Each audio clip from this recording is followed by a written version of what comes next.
ഹരേ രാമ രാമ രാമ ഹരേ ഹരേ, ഹരേ കൃഷ്ണ കൃഷ്ണ കൃഷ്ണ ഹരേ ഹരേ, ഹരേ രാമ രാമ രാമ ഹരേ ഹരേ, ഹരേ കൃഷ്ണ കൃഷ്ണ കൃഷ്ണ ഹരേ ഹരേ, ഹരേ രാമ രാമ രാമ ഹരേ ഹരേ, ഹരേ കൃഷ്ണ കൃഷ്ണ കൃഷ്ണ ഹരേ ഹരേ, ഹരേ രാമ രാമ രാമ ഹരേ ഹരേ, ഹരേ കൃഷ്ണ കൃഷ്ണ കൃഷ്ണ ഹരേ ഹരേ, ഹരേ രാമ രാമ രാമ ഹരേ ഹരേ, ഹരേ കൃഷ്ണ കൃഷ്ണ കൃഷ്ണ ഹരേ ഹരേ, ഹരേ രാമ രാമ രാമ ഹരേ ഹരേ, ഹരേ കൃഷ്ണ കൃഷ്ണ കൃഷ്ണ ഹരേ ഹരേ, ഹരേ രാമ രാമ രാമ ഹരേ ഹരേ, ഹരേ കൃഷ്ണ കൃഷ്ണ കൃഷ്ണ ഹരേ ഹരേ, ഹരേ രാമ രാമ ഹരേ ഹരേ, ഹരേ കൃഷ്ണ കൃഷ്ണ ഹരേ ഹരേ. സർവത്ര ഗോവിന്ദനാമ സങ്കീർത്തനം.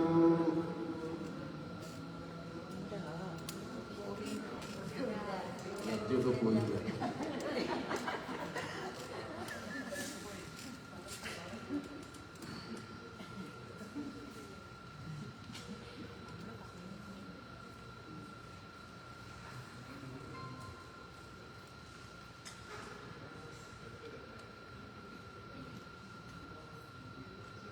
വാനമ്പാടി പക്ഷി പാടും ഗാനമോ നീയതോ മന്ദം, വാനിൽ നിന്നും വീണു പോയോരമ്പിളിക്കീറോ,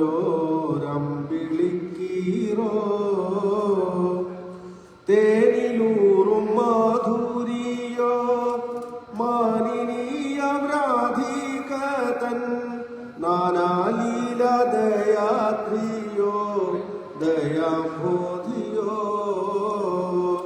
നാരായണ നാരായണ നാരായണ നാരായണ നാരായണ നാരായണ രാധാ ഗോവിന്ദ, നാരായണ നാരായണ നാരായണ നാരായണ നാരായണ നാരായണ രാധാ ഗോവിന്ദ. കിങ്ങിണികൾ കോർത്ത നൂലിൽ കുടുങ്ങിയ കൗതുകമോ, സംഗീതത്തുവള്ളി പൂത്ത നീലസോനമോ, അങ്കന തന്നംഗഭംഗി സുഖബ്രഹ്മചര്യമീവ സംഗമിച്ചു വിളങ്ങുന്നോരംഗജൻ താനോ, നാരായണ നാരായണ നാരായണ നാരായണ നാരായണ നാരായണ രാധാ ഗോവിന്ദ, നാരായണ നാരായണ നാരായണ നാരായണ നാരായണ നാരായണ രാധാ ഗോവിന്ദ. കാലികൾ തൻ പിന്നിലൂറും ലോകാലോക ഭാഗ്യപൂര പാലാഴിയോ മൗനം പൂണ്ട നീലാംബോധമോ, പ്രണയ ശ്രീമണി കുംഭം പൊട്ടിത്തെറിച്ചതാം മൂല പ്രണവത്തിൻ ദീപ്തി ചേരും ചാരു തേജസോ, നാരായണ നാരായണ നാരായണ നാരായണ നാരായണ നാരായണ രാധാ ഗോവിന്ദ, നാരായണ നാരായണ നാരായണ നാരായണ നാരായണ നാരായണ രാധാ ഗോവിന്ദ പേരിയെന്ന ചീരക്കറി അവിലിവ ഭോജിപ്പാനായി ഊരുവിട്ടു മണ്ടി വന്ന പരബ്രഹ്മമോ ധർമ്മപുത്ര ദൗത്യം കൊണ്ടു ഫലമൊന്നുമുണ്ടാവാഞ്ഞ് ശർമ്മമറ്റു മൗനിയായ നിത്യയോഗിയോ നാരായണ നാരായണ നാരായണ നാരായണ നാരായണ നാരായണ രാധാ ഗോവിന്ദ നാരായണ നാരായണ നാരായണ നാരായണ നാരായണ നാരായണ രാധാ ഗോവിന്ദ ഓടക്കുഴൽ പീണച്ചതാം ബാല്യത്തിലെ ചാബല്യത്തെ കാടായി കണ്ടു തപസ്വിയായി തീർന്ന കണ്ണനോ താരിമംഗതലോടുന്ന ചരണത്തിൻ പാരിയിലേഴും ചേരും വണ്ണം ഇന്നും സാക്ഷാൽ കാരുണ്യം താനോ നാരായണ നാരായണ നാരായണ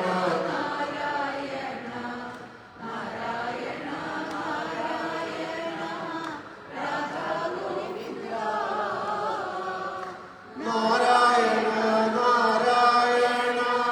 നാരായണ നാരായണ നാരായണ നാരായണ നാരായണ രാധാ ഗോവിന്ദ ലീലാസക്തി വിട്ടാലാരും നട്ടം തിരിഞ്ഞിടുമെന്നായി കാലെ കാലെ പേർക്കും ചൊല്ലും ദേശികൻ താനോ പ്രാരബ്ധത്തിൻ നൽകരുത്തും ഞൊടി കൊണ്ടു ജരിക്കുമെൻ ഗുരുവാകും ഗുരുവായൂരപ്പനോ ചൊല്ലൂ നാരായണ നാരായണ നാരായണ നാരായണ നാരായണ നാരായണ രാധാ ഗോവിന്ദ നാരായണ നാരായണ നാരായണ നാരായണ നാരായണ നാരായണ രാധാ ഗോവിന്ദ സർവത്ര ഗോവിന്ദനാമ സങ്കീർത്തനം ഗോവിന്ദ.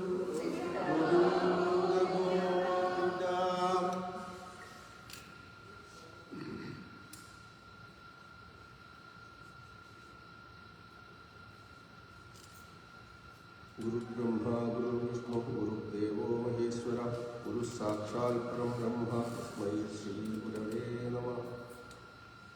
പീതാംബരം കരവിരാജിത ശംഖചക്രകൗമോദകീ സരസിജം കരുണാസമുദ്രം രാധാസഹായമതിസുന്ദരമന്ദഹാസം വാതാലയേശമനിശം പ്രതിഭാവയാമി.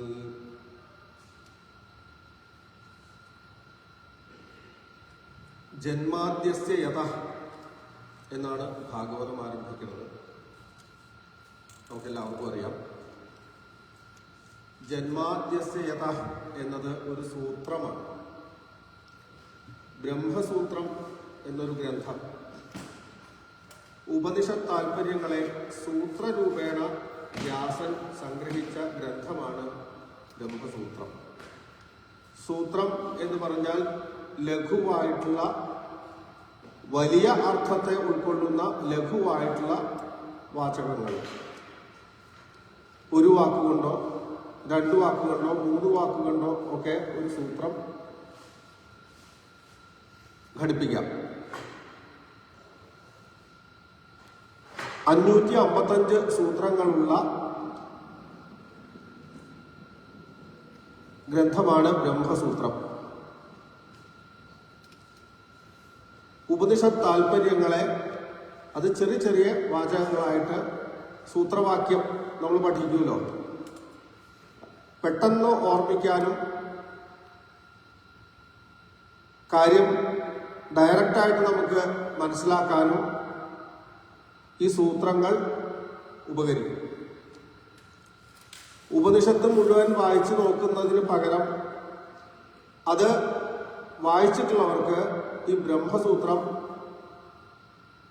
ഒന്ന് ഓർത്തു കഴിഞ്ഞാൽ, ഓരോ സൂത്രങ്ങൾ ഓർത്തു കഴിഞ്ഞാൽ ആ സന്ദർഭങ്ങളും അതിൻ്റെ വിശദീകരണമൊക്കെ ഓർമ്മ വരും.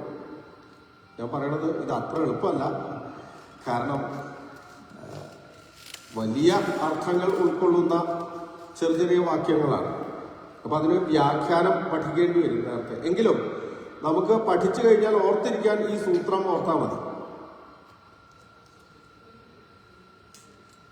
ഈ ബ്രഹ്മസൂത്രത്തിലെ ആദ്യത്തെ 4 സൂത്രം വളരെ പ്രസിദ്ധമാണ്, ചതുസൂത്രി എന്നറിയപ്പെടുന്നു. അപ്പൊ 555 സൂത്രങ്ങൾ നമുക്ക് പഠിക്കാൻ കഴിഞ്ഞില്ലെങ്കിലും ഈ 4 സൂത്രം അറിഞ്ഞാൽ തന്നെ ഒരുവിധം കാര്യങ്ങൾ മനസ്സിലാക്കാം എന്നാണ് അറിവുള്ളവര് പറയണത്. അതിൽ ആദ്യത്തെ സൂത്രം അഥാതോ ബ്രഹ്മജിജ്ഞാസ എന്നാണ്. രണ്ടാമത്തെ സൂത്രമാണ് ജന്മാദ്യസ്യത എന്നത്. പിന്നെ ശാസ്ത്രയോനിത്വാത് എന്ന് 3ാമത്തെ സൂത്രവും തത്വസമന്വയാൽ എന്ന് 4ാമത്തെ സൂത്രവും. ഇങ്ങനെയാണ് 4 ചതുസൂത്രി എന്ന് പറയുന്നത്. ഇതിങ്ങനെ പറയുമ്പോൾ എളുപ്പമാണ്. നേരത്തെ പറഞ്ഞ പോലെ ഇതിന്റെ അർത്ഥം എത്ര പേജ ഓരോ വ്യാഖ്യാതാക്കൾ എഴുതിയിട്ടുള്ളത് എന്നതിന് കണക്കില്ല. ആദ്യത്തെ സൂത്രം ഒഴിവാക്കിയത് കൊണ്ട് നമുക്ക് കുറെ ലാഭമുണ്ട്. അല്ലെങ്കിൽ ഈ ഭാഗവതത്തിന്റെ ഒരു പ്രത്യേകത തന്നെ ആദ്യത്തെ സൂത്രം ഒഴിവാക്കി 2ാമത്തെ സൂത്രത്തിൽ നിന്ന് തുടങ്ങി എന്നുള്ളതാണ്. അഥാതോ ബ്രഹ്മജിജ്ഞാസ എന്നാണ് ആദ്യത്തെ സൂത്രം. അഥ ബ്രഹ്മജിജ്ഞാസ എന്നാണ് അതിന്റെ പദം. 3 പദം. അഥ ബ്രഹ്മജിജ്ഞാസ. അഥ എന്ന ശബ്ദത്തിന് ഇനി എന്നാണ്. ഇനി അഥ അതുകൊണ്ട് ബ്രഹ്മത്തെ അറിയാൻ ശ്രമിക്കാം എന്നാണ് ആദ്യത്തെ സൂത്രം. ഇതിലിപ്പോ എന്താ പത്ര വലിയ ഡെപ്ത് ഉള്ളത് എന്ന് ചോദിച്ചാൽ അഥ ഇനി എന്നാണ്. ഇനി എന്ന് പറയുമ്പോൾ മുമ്പ് എന്തോ വേണം തീരുമാനമായി, അവിടുന്ന് തുടങ്ങും എന്നർത്ഥം.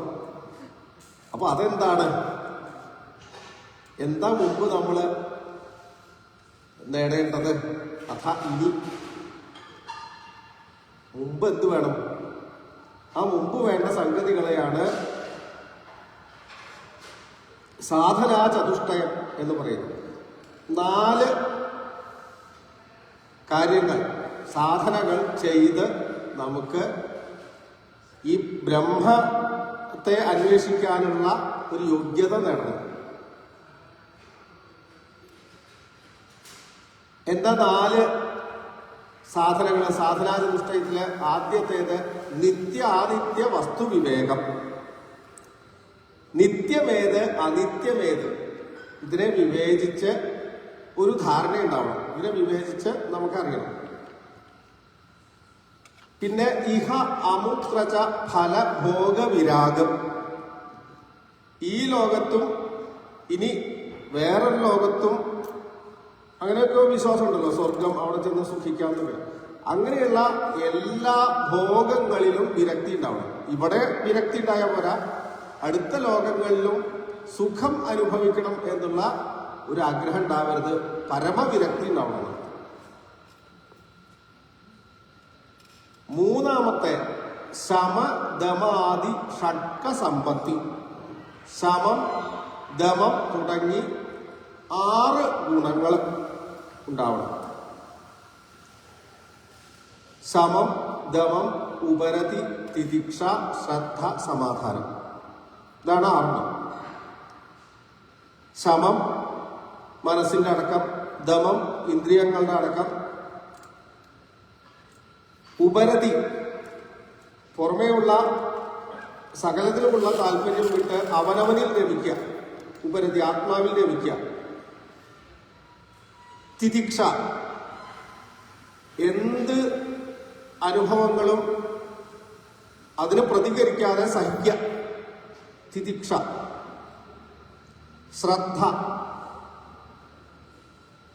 ശ്രദ്ധ എന്ന് പറഞ്ഞാൽ വേദത്തിലും ഗുരുവാക്യത്തിലുമുള്ള അടിയുറച്ച വിശ്വാസം. സമാധാനം ആ വേദ ഗുരു വാക്യങ്ങളെ വിശ്വസിച്ച് അതിനെ പഠിച്ച് നേടുന്ന മനസ്സിന്റെ സമ അവസ്ഥ, സമനില. ഇതൊക്കെയാണ് ശമധമാദി ഷഡ്ക സമ്പത്തി. പിന്നെ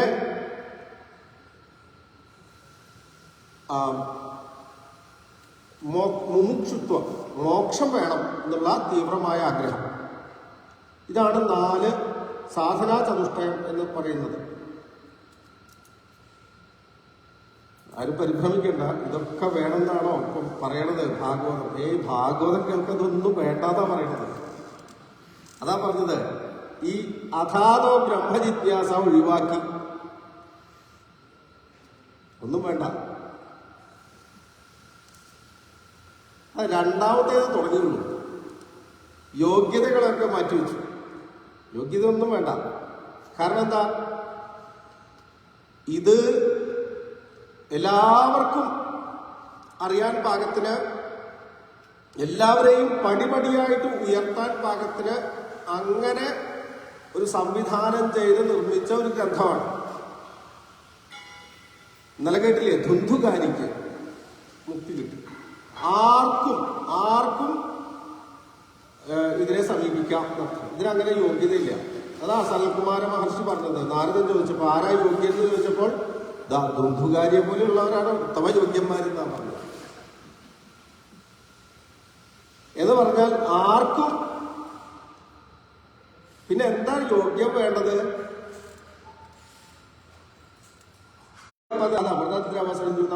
പിബത ഭാഗവതം രസമാലയം മുഹുരഹോ രസികാ ഭൂവിഭാവുകാ. രസികന്മാർക്ക്, രസങ്ങൾ അനുഭവിക്കാൻ സാധിക്കുന്നവർക്ക് വരാം. രസങ്ങൾ എന്ന് പറഞ്ഞാലോ, നവരസങ്ങൾ, രൗദ്രം, വിഭത്സം, ശാന്തം, ഹാസ്യം എന്ന് തുടങ്ങിയിട്ടുള്ള രസങ്ങൾ. ഇതൊക്കെ നമുക്ക് ആസ്വദിക്കാൻ സാധിക്കുമെങ്കിൽ ഭാഗവതവും ആസ്വദിക്കാം. അതുവഴി നമുക്ക് ഈ പറഞ്ഞ മുമുക്ഷുത്വം അല്ലെങ്കിൽ മുക്തി നേടാം.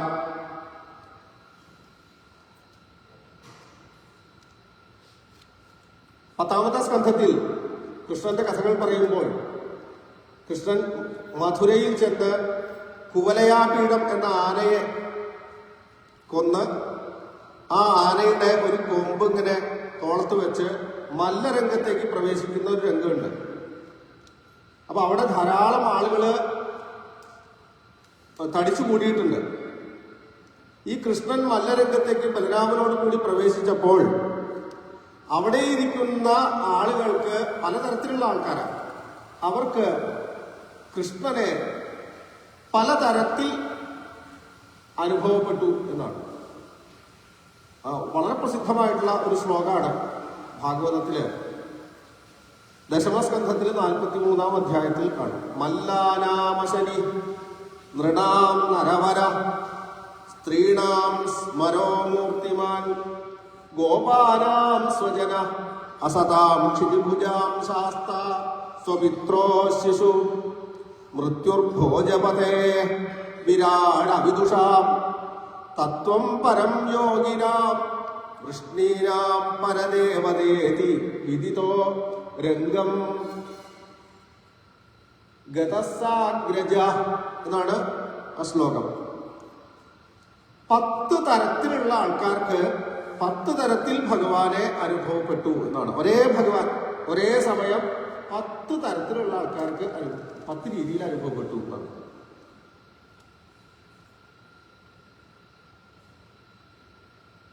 ചിലർക്ക്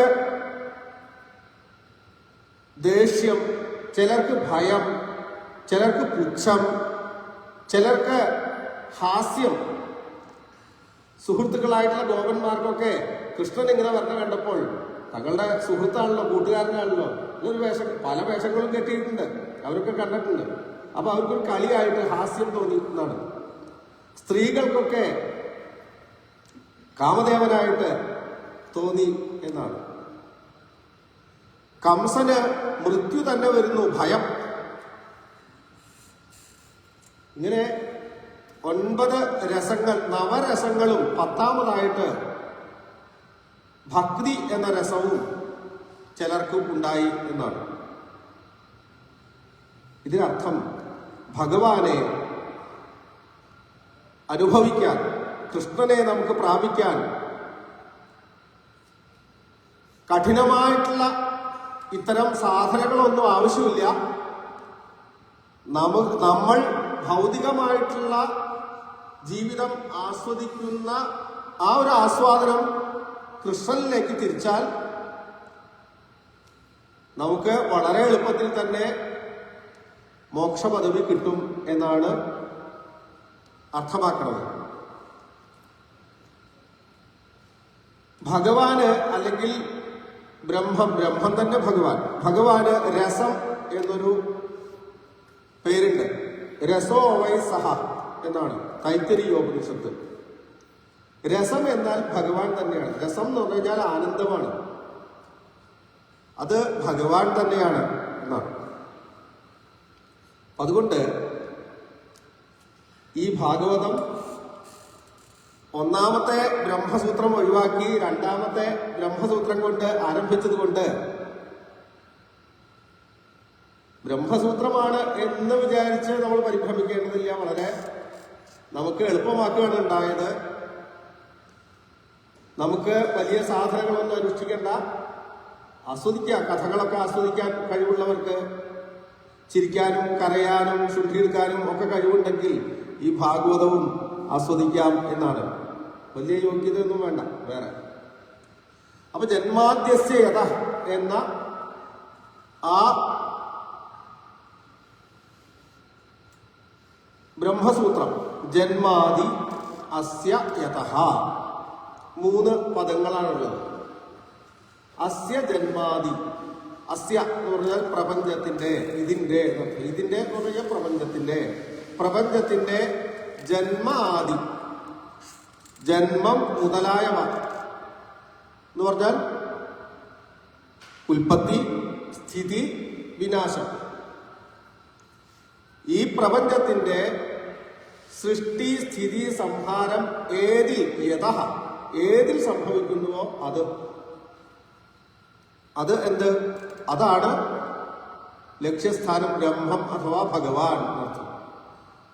ഈ പ്രപഞ്ചത്തിന്റെ ഉൽപ്പത്തി, സ്ഥിതി, ലയം ഇത് ഏതിൽ സംഭവിക്കുന്നുവോ ആ വസ്തു, ആ ശ്ലോകത്തിന്റെ അവസാനത്തെ 3 വാക്കുകൾ ചേർത്താൽ മതി.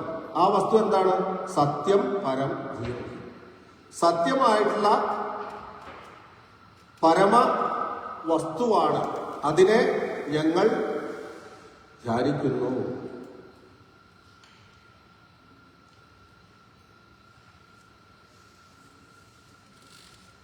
അപ്പൊ എങ്ങനെയാണ് ഈ വസ്തുവിനെ അറിയാം?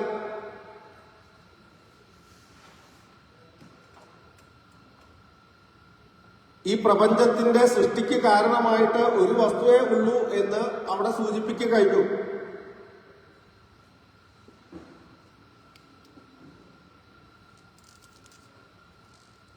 അതിനെ നമുക്ക് എങ്ങനെയാ അറിയാം? അന്വയാദിതരത, ജന്മാദ്യസ്യ യതോ അന്വയാദിതരത. അന്വയം കൊണ്ടും ഇതരത അതിന്റെ വിപരീതം കൊണ്ടും, വ്യതിരേകം എന്ന് പറയും. അന്വയം എന്ന് പറഞ്ഞാൽ ഏതൊന്നുണ്ടെങ്കിൽ എല്ലാം ഉള്ളതാവുന്നു എന്ന അന്വേഷണം. ഏതൊന്നുണ്ടെങ്കിൽ എല്ലാം ഉള്ളതാവുന്നു എന്ന് പറഞ്ഞാൽ ഉള്ളതിൻ്റെ ഒരു വസ്തു എടുക്കുക. നമ്മളിപ്പോൾ കാണുന്ന ഒരു വസ്തു, അതിനെ എടുക്കുക.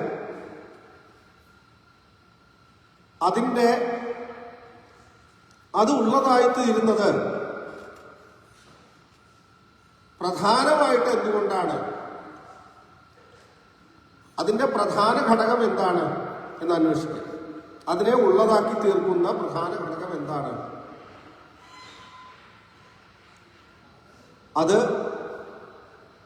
ഇന്നലെ നമ്മൾ തുടങ്ങിയപ്പോൾ സൂചിപ്പിച്ചതുപോലെ ചിത്താണ് എന്ന് മനസ്സിലാവും, ബോധമാണ് എന്ന് മനസ്സിലാവും. ചിത്ത്, ജ്ഞാനം. അതായത് ഒരു കസേര ഉണ്ട് എന്ന് കസേര പറയുന്നില്ലേ, അല്ലേ? നമ്മൾ പെട്ടെന്ന് ഉദ്ദേശിക്കുക ഒരു കസേരയാണെങ്കിൽ അതിന് ഇന്ന ഘടകങ്ങളുണ്ട്, അതല്ലേ പ്രധാനം. അങ്ങനെയല്ല. ഈ കസേര ഉണ്ട് എന്നറിയുന്നത് ആരാ? നമ്മളിലെ ബോധമാണ്. അതുകൊണ്ട് ബോധമില്ലേ കസേരയില്ല. ഇങ്ങനെയാണ് അതിൻ്റെ ഒരു ചിന്ത പോണത്. ഈ പ്രപഞ്ചത്തിലെ എല്ലാ വസ്തുക്കളെയും അനുഭവിക്കുന്നത് ബോധം സങ്കല്പിച്ച് അനുഭവിക്കുക. ബോധം, സങ്കല്പം, അനുഭവം. ഇങ്ങനെയാണത്ര അതിന്റെ ക്രമം. ചിത്ത, സങ്കല്പം, അനുഭവം.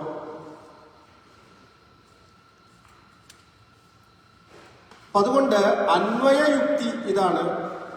ഏതൊന്നുണ്ടെങ്കിൽ എല്ലാം ഉള്ളതാവുന്നു.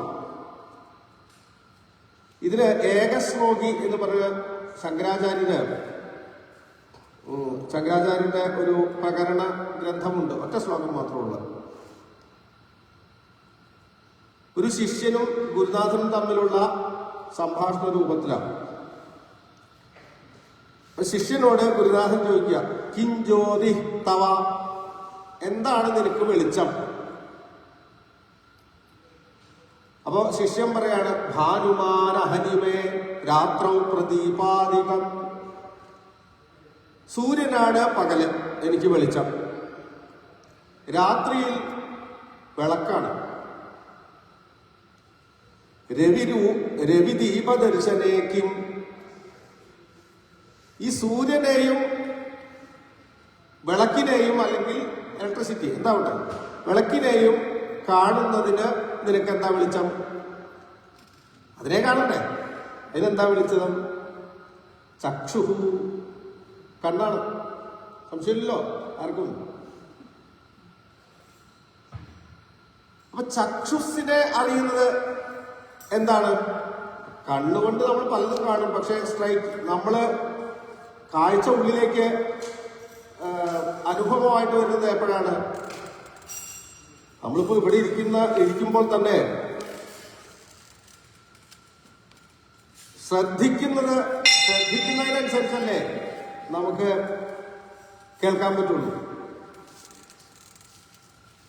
അപ്പൊ അതാ ചോദിക്കുന്നത്. ചക്ഷുസ് ഇതിനെ അറിയുന്നത് ആരാണ്? മനസ്സാണ്. മനസ്സിനെ അറിയുന്നതോ അതാരാ? അത് ഞാനാണ്. മനസ്സിനെ അറിയുന്നത് ഞാനാണ്. അതോ ഭവാൻ പരമകം ജ്യോതി.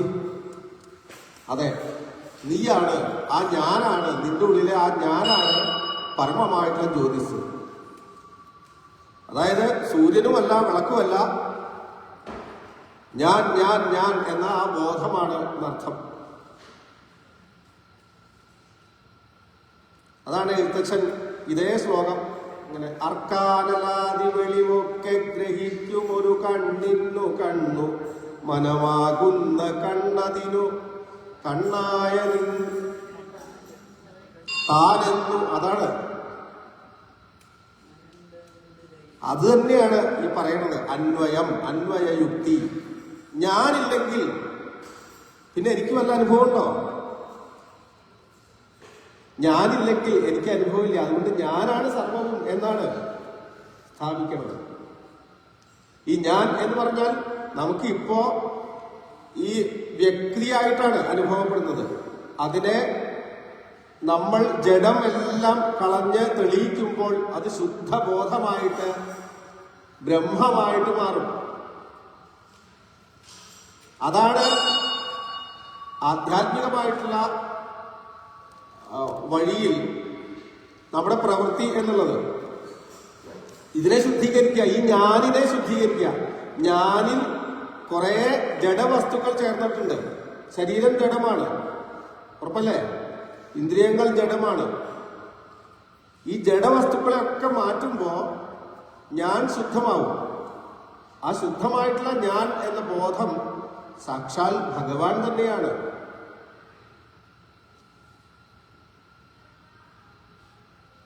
അതാ എല്ലാ മഹാത്മാക്കളും പറഞ്ഞത്. അന്വയ യുക്തി എന്ന് പറഞ്ഞാൽ ഇതാണ്: ഏതൊന്നുണ്ടെങ്കിൽ എല്ലാം ഉള്ളതാവും.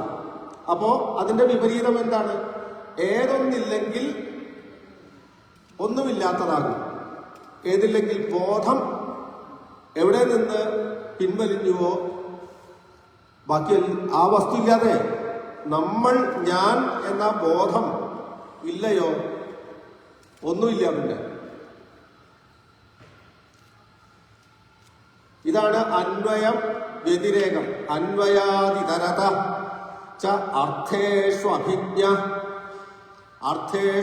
ഇതൊക്കെ ഈ ഭാഗവതത്തിൽ ആദ്യം തന്നെ വിഷയം പറഞ്ഞു കഴിഞ്ഞു. ഈ ഒന്നാമത്തെ ശ്ലോകം പഠിച്ചാൽ ഇനിയൊന്നും പഠിക്കാനില്ല. പക്ഷെ നമുക്കിത് ഉറയ്ക്കാൻ വേണ്ടിയിട്ടാണ്. പിന്നെ നമുക്കിത് പെട്ടെന്ന് ചിലപ്പോൾ കേൾക്കുമ്പോൾ ശരിയാണെന്നൊക്കെ തോന്നും, പക്ഷെ മറന്നുപോകും. ഈ മറവിയാണ് സത്യത്തിൽ പ്രശ്നം. എല്ലാവരുടെ ഉള്ളിലുമുള്ള വസ്തുവാണ്, മറവിയാണ്. അർജുനൻ പറഞ്ഞില്ലേ, 18 അധ്യായം കേട്ട് കഴിഞ്ഞപ്പോൾ അർജുനൻ പറഞ്ഞ എന്താ? സ്മൃതിർലബ്ധ എന്നാണ്. എനിക്ക് ഓർമ്മ തിരിച്ചു കിട്ടി എന്നാണ്. അങ്ങനെയാണ്. നമുക്ക് ഉള്ളിലില്ലാത്തത് അല്ല ഈ പറയണത്. എല്ലാവരുടെ ഉള്ളിലും ഈ ജ്ഞാനമുണ്ട്. അതിനെ തെളിയിക്കണം. അപ്പൊ ഒരു തവണ കേട്ടാൽ പോരാ, പലതവണ കേൾക്കണം, പല രീതിയിൽ കേൾക്കേണ്ടി വരും. അങ്ങനെ ആവുമ്പോഴാണ് പതുക്കെ പതുക്കെ പതുക്കെ പതുക്കെ ഇങ്ങനെ തെളിഞ്ഞു വരിക എന്നർത്ഥം. അർത്ഥേഷു അഭിജ്ഞ. എല്ലാ ജീവികളിലും എല്ലാ വസ്തുക്കളിലും അഭിജ്ഞനായിട്ടുള്ള അറിവിന്റെ രൂപത്തിലിരിക്കുന്നവൻ, ബോധത്തിന്റെ രൂപത്തിലിരിക്കുന്നവൻ എന്ന് വെച്ചാൽ നമ്മുടെ ഉള്ളില് ഞാൻ ഞാൻ ഞാൻ എന്ന ബോധം. അതാണ് അർത്ഥേഷു അഭിജ്ഞ സ്വരാൻ. സ്വയം പ്രകാശരൂപൻ. ഞാനുണ്ട് എന്നറിയാൻ വേറെ എന്തെങ്കിലും ആവശ്യമുണ്ടോ? മറ്റുള്ളവ ഉണ്ട് എന്നറിയാൻ ഞാനിന്റെ ആവശ്യമുണ്ട്, ഈ ബോധത്തിന്റെ ആവശ്യമുണ്ട്. പക്ഷേ ബോധത്തിനെ അറിയാൻ, സൂര്യനെ അറിയാൻ ടോർച്ചടിച്ച് നോക്കേണ്ട കാര്യമില്ലല്ലോ. എന്ന് പറഞ്ഞ പോലെ ബോധം സ്വരാട്ട്. സ്വരാട്ട് എന്ന് പറഞ്ഞാൽ സ്വയം പ്രകാശമാണ്. നമ്മുടെ ഉള്ളിലിരിക്കുന്ന ആ ബോധം, ആ ഞാൻ എന്ന ബോധം സത്യത്തിൽ സ്വരാട്ടാണ്. അത് സ്വയം പ്രകാശിക്കുന്നതാണ്.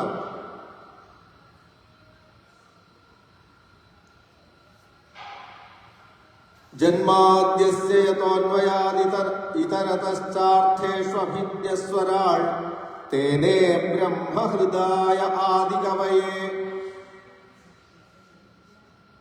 ആ ഭഗവാൻ ആദികവി ബ്രഹ്മാവിന് തന്റെ തത്വത്തെ തേനെ ഉപദേശിച്ചു. അല്ലെങ്കിൽ ആ ബ്രഹ്മാവിനെ ഹൃദയം കൊണ്ട്, സൂക്ഷ്മമായി ഹൃദയത്തിലൂടെ ബ്രഹ്മാവിന് തന്റെ രൂപത്തെ പ്രദർശിപ്പിച്ചു. ഇത് ഭഗവാൻ തന്നെ ഈ ജ്ഞാനത്തെ ലോകത്തിന് പ്രദാനം ചെയ്തില്ലെങ്കിൽ എങ്ങനെ അറിയാൻ സാധിക്കും? യുക്തി കൊണ്ട് അറിയാൻ സാധിക്കില്ല.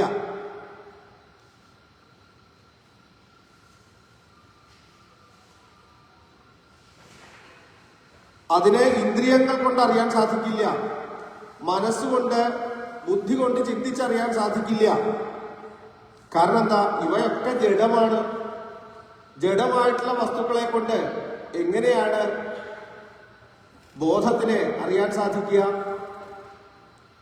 അതുകൊണ്ട് ഭഗവാൻ തന്നെ ഇത് സൃഷ്ടിയുടെ ആരംഭത്തിൽ തന്നെ പ്രകാശിപ്പിച്ചു എന്നാണ്. ബ്രഹ്മാവിനെ ആദ്യമായിട്ട് പ്രകാശിപ്പിച്ചു. മുഹ്യന്തിയിൽ സൂരയ.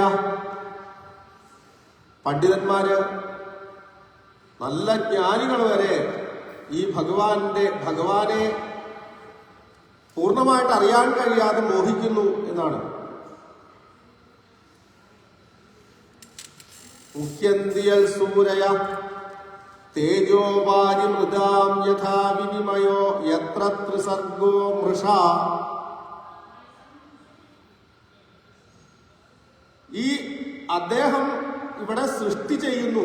ഇവിടെ പലതിങ്ങനെ കാണാനുള്ളത് സൃഷ്ടി. നമ്മളൊക്കെ അല്ലെങ്കിൽ ഈ പ്രപഞ്ചം മുഴുവൻ സത്യത്തിൽ ഇല്ലാത്തതാണ്. മൃഷ ഇല്ലാത്തതാണ്. പിന്നെ ഉള്ളതായിട്ട് എങ്ങനെയാണ് നമുക്ക് അനുഭവം? ഞാനുണ്ട് എന്ന് നമ്മൾ അനുഭവിക്കുന്നു. ഇതൊക്കെ ഉണ്ട്. അപ്പൊ എങ്ങനെ ഇല്ലാത്തതെന്ന് പറഞ്ഞാൽ എങ്ങനെ ശരിയാവുക? അതെ, ഇല്ലാത്തത് നമുക്ക് ഉണ്ട് എന്ന് അനുഭവിക്കാൻ കഴിയും.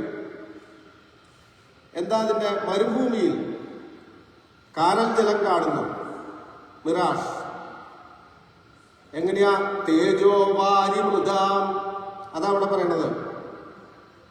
വെള്ളവും തേജസ്സും പ്രകാശവും ഭൂമിയും കൂടിച്ചേരുമ്പോൾ വെള്ളമുണ്ടെന്ന് തോന്നുന്നു, അല്ലേ? സൂര്യപ്രകാശം അടിക്കുമ്പോൾ മരുഭൂമിയിൽ വെള്ളമുണ്ടെന്ന് തോന്നുന്നു. ഉണ്ടോ? ഇല്ല. പക്ഷെ ഉണ്ടെന്ന് അനുഭവപ്പെടും. നമ്മൾ അറിഞ്ഞാലും നമ്മൾ പിന്നെയും നോക്കിക്കഴിഞ്ഞാൽ അവിടെ കടലിരമ്പുന്നത് പോലെ തോന്നും. ഇതേപോലെയാണ് ഈ പ്രപഞ്ചാനുഭവം എന്നാ പറയുന്നത്. ഇത് സത്യമാണ് എന്ന് നമുക്ക് അനുഭവപ്പെടുന്നു. അത് പക്ഷേ ഇല്ലാത്തതാണ് സത്യത്തിൽ എന്നാണ്. തേജോവാരി മൃതാം യഥാ വിനിമയോ യത്ര ത്രിസർഗോ മൃഷ ധാംനാ സ്വേന സദാ നിരസ്തകുഹകം സത്യം പരം ധീമഹി.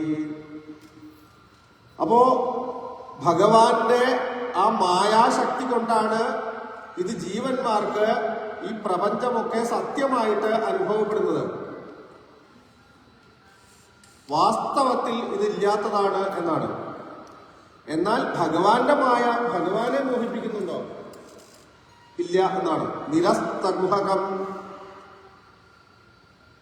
ഭഗവാൻ നിർലേപനാണ്. അദ്ദേഹത്തിനെ മായയൊന്നും ബാധിക്കുന്നില്ല. മായാവിയെ മായ ബാധിക്കില്ലല്ലോ. മായാവി മായ കാഴ്ചകൾ കാണിച്ച് മറ്റുള്ളവരെ മയക്കുകയാണ് ചെയ്യുന്നത്. മായാവിയെ മായ ബാധിക്കില്ല. എന്നതുപോലെ ഭഗവാൻ ഈ കാഴ്ചകളൊക്കെ കാണിക്കുന്നുവെങ്കിലും സൃഷ്ടി, സ്ഥിതി, സംഹാരം ഇങ്ങനെയൊക്കെയുള്ള കാര്യങ്ങൾ ചെയ്യുന്നുവെങ്കിലും, ചെയ്യുന്നത് പോലെ മറ്റുള്ളവർക്ക് തോന്നുന്നുവെങ്കിലും ഭഗവാനെ അതൊന്നും ബാധിക്കുന്നില്ല. ഭഗവാൻ നിത്യശുദ്ധനായിട്ട് പരിപൂർണനായിട്ട് അങ്ങനെ നിൽക്കുന്നു എന്നതാണ്. അങ്ങനെയുള്ള വസ്തുവാണ് സത്യം പരം ധീമഹി. ആ പരമവസ്തുവിനെയാണ് നാം ഇവിടെ അന്വേഷിക്കാൻ പുറപ്പെടുന്നത് എന്നർത്ഥം. ആ പരമവസ്തുവാണ് ഭാഗവതത്തിന്റെ വിഷയം എന്നർത്ഥം. ആ പരമവസ്തുവാണ് കൃഷ്ണൻ എന്നർത്ഥം. അപ്പോ നമ്മൾ ആ ബോധത്തോടുകൂടി കൃഷ്ണ കഥകള് നമ്മൾ കേൾക്കണം, വായിക്കണം. അപ്പൊ നമുക്ക് കുറെ കൂടി കൃഷ്ണന്റെ ലീലകളൊക്കെ തെളിഞ്ഞു വരും. ധർമ്മപ്രോജ്ജിത കൈതപുത്ര പരമോ നിർമ്മത്സരാണാം സതാം വേദ്യം വാസ്തവമത്ര വസ്തു ശിവദം താപത്രയോന്മൂലനം ശ്രീമദ്ഭാഗവതേ മഹാമുനികൃതേ കിം വാ പരൈരീശ്വര സദ്യോ ഹൃദ്യവരുദ്ധ്യതേത്ര കൃതിഭിഃ ശുശ്രൂഷുഭിസ്തൽക്ഷണാൽ. വേദവ്യാസൻ ഒരു ഗ്രന്ഥം എഴുതിയിട്ടുണ്ട്. എന്താ? ഭാഗവതം എന്ന് പേരായിട്ട്. എന്താ ഭാഗവതത്തിന്റെ പ്രത്യേകത? അതിൽ പറഞ്ഞിട്ടുള്ളത് ധർമ്മ പ്രോജ്ജിത കൈതവോത്ര പരമോ. അതിലൊരു ധർമ്മം തന്നെയാണ് പറഞ്ഞിട്ടുള്ളത്. വേദവ്യാസൻ പല ഗ്രന്ഥങ്ങളിലും ഭാരതത്തിലൊക്കെ എത്ര ധർമ്മങ്ങളെയാണ് പറഞ്ഞിട്ടുള്ളത്. അനേക തരത്തിലുള്ള ധർമ്മം, അനേക കൂട്ടർക്കുള്ള ധർമ്മങ്ങൾ, അനേക സന്ദർഭങ്ങളിൽ അനുഷ്ഠിക്കേണ്ട ധർമ്മങ്ങൾ, വർണ്ണങ്ങളിലുള്ള 4 വർണ്ണങ്ങള്, 4 ആശ്രമങ്ങള്, ഇവയിലുള്ളവരൊക്കെ ഇവരുടെയൊക്കെ ധർമ്മങ്ങള് എത്ര ധർമ്മം, ജാതിധർമ്മം, മോക്ഷധർമ്മം, പല ധർമ്മങ്ങളുണ്ട്, സ്ത്രീധർമ്മം.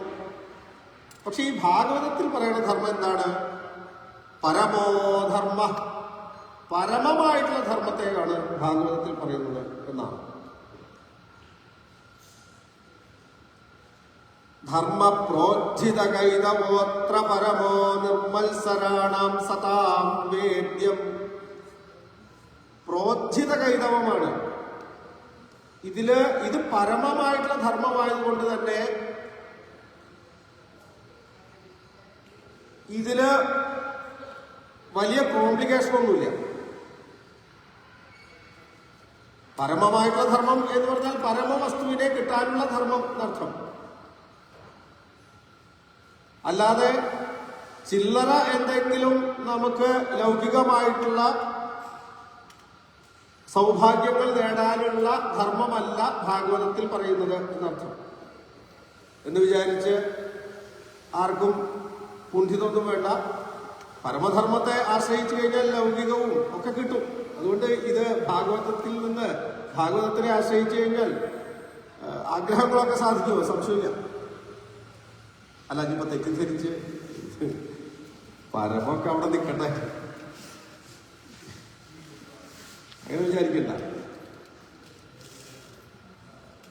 ധർമ്മപ്രോജ്ജിത കൈതമോത്ര പരമോ നിർമ്മത്സരാണാം സതാം വേദ്യം. നിർമ്മത്സര ബുദ്ധികൾക്ക്, അതായത് നിഷ്കളങ്കരായിട്ടുള്ള ആളുകൾക്ക് ഇത് വളരെ വേഗത്തിൽ മനസ്സിലാവും. അത്ര ലളിതമാണ് കാര്യം. പക്ഷെ കളങ്കമുണ്ടെങ്കിൽ, മനസ്സിൽ പല മത്സരബുദ്ധി ഉണ്ടെങ്കിൽ കുറച്ച് ബുദ്ധിമുട്ടൊക്കെ തോന്നും എന്നാണ്. നിർമ്മത്സരാണാം സദാം വേദ്യം. വാസ്തവം, ഇത് വാസ്തവമായിട്ടുള്ളതാണ്. അത്ര വസ്തു ശിവദം. ശിവദമാണ്, മംഗളത്തെ നൽകുന്നതാണ്. താപത്രയോന്മൂലനം. പിന്നെന്താ പ്രയോജനം? എല്ലാ തരത്തിലുള്ള ദുഃഖങ്ങളെയും ഇല്ലാതാക്കും. താപത്രയങ്ങൾ, ആധിഭൗതികം, ആധിദൈവികം, ആധ്യാത്മികം എന്നൊക്കെ ദുഃഖങ്ങളെ വേർതിരിച്ചിട്ടുണ്ട്. ഈ സകല വിധത്തിലുള്ള ദുഃഖങ്ങളും ഈ പരമധർമ്മത്തെ അറിയുന്നതോടെ ഇല്ലാതെയാവും എന്നാണ്. ഇത് എവിടെയുള്ളത്? അതാണ് പറഞ്ഞത്, ശ്രീമദ് ഭാഗവതേ മഹാമുനികൃതേ. മഹാമുനി വ്യാസൻ നിർമ്മിച്ച ഈ ശ്രീമദ് ഭാഗവതത്തിൽ ഇതാണ് ഉള്ളത് എന്ന്. കിംവാ, അതുകൊണ്ട് തന്നെ പരൈരി ഈശ്വര കിംവാ പരൈഹി. മറ്റ് ഗ്രന്ഥങ്ങള്, മറ്റ് അവിടെ എവിടെയൊക്കെ എന്തിനാ ചുറ്റിത്തിരിയണത് നിങ്ങൾ എന്നാ ചോദിക്കണത്. കിംവാ പരൈ ഈശ്വര സദ്യോ ഹൃദ്യവരുദ്ധ്യതേ എത്ര കൃതിഭി ശുശ്രൂഷുഭിസ്തൽക്ഷണാൽ. ആരാണ് ശ്രദ്ധയോടുകൂടി ഈ ഭാഗവതത്തെ ആശ്രയിക്കുന്നത് അവർക്ക് തൽക്ഷണം, ഉടനടി എന്തുണ്ടാവും? ഈശ്വര സദ്യോ ഹൃദി അവരുദ്ധ്യത. ഈശ്വരൻ, ഭഗവാൻ ഹൃദയത്തിൽ അപ്പൊ തന്നെ, പെട്ടെന്ന് തന്നെ പ്രകാശിക്കും എന്നാണ്.